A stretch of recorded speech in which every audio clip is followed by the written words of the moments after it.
Hello, I just got a great question from somebody who's trying to figure out this whole lower brain thing. They said, okay, so I see myself falling into the same pit over and over again with listening to my lower brain and then overeating. And I heard you mention taking a time out. Should I meditate? No.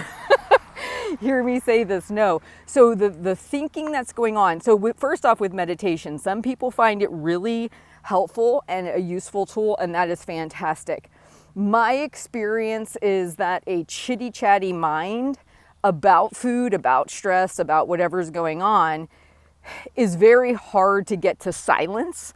So us trying to sit there and focus on clearing our thoughts and focusing on our breathing, it can feel almost impossible. It's kind of like paying more attention to the problem.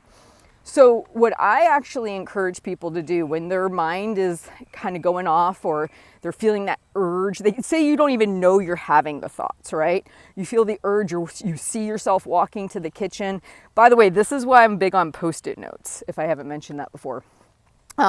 I would have Post-it notes in my kitchen, in my pantry, stuck to foods that I would normally gravitate, because I didn't even realize I was ending up there.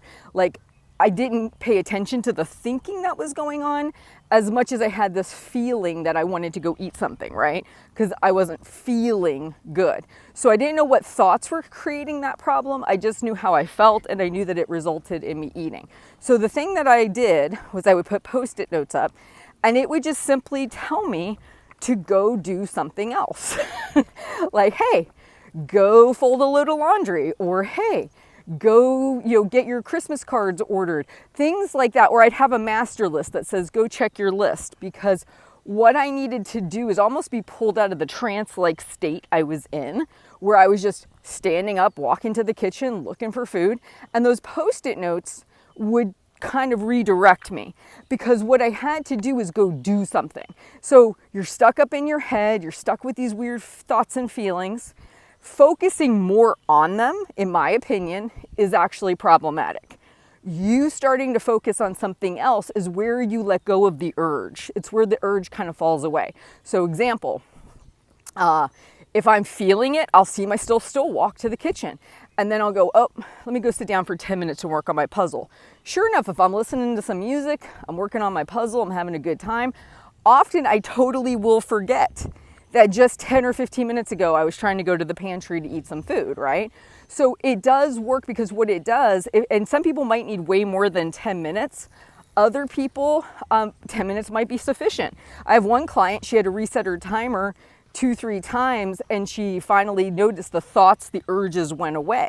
So I find it's actually better to switch focus. Find something you like to do, or something that when you do it is actually helpful and you don't mind doing it, right? So for example, if you absolutely hate folding laundry, don't put that down, because you're not going to do it. You're going to try to avoid doing it. It has to be something like my puzzles. I always leave my puzzles on a table, and when I'm walking to the kitchen, because that urge is there or those thoughts are there, I just pivot my little body and I move right over to the puzzle. And then I sit down for 10 minutes. I put on a podcast or some music or an audio book, and I listen to it, and I notice I can feel my body relax. I can notice that my thoughts start to fade away. The urge to eat starts to go away. Now, I had none of these skills when I started any of this. I wouldn't have known to do any of this. I would have thought focus harder on not doing the thing. Focus more on getting those thoughts to go away.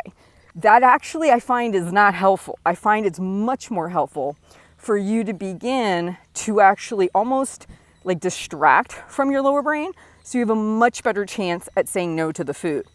All right, guys, I hope this tip helps, and I'll talk to you soon.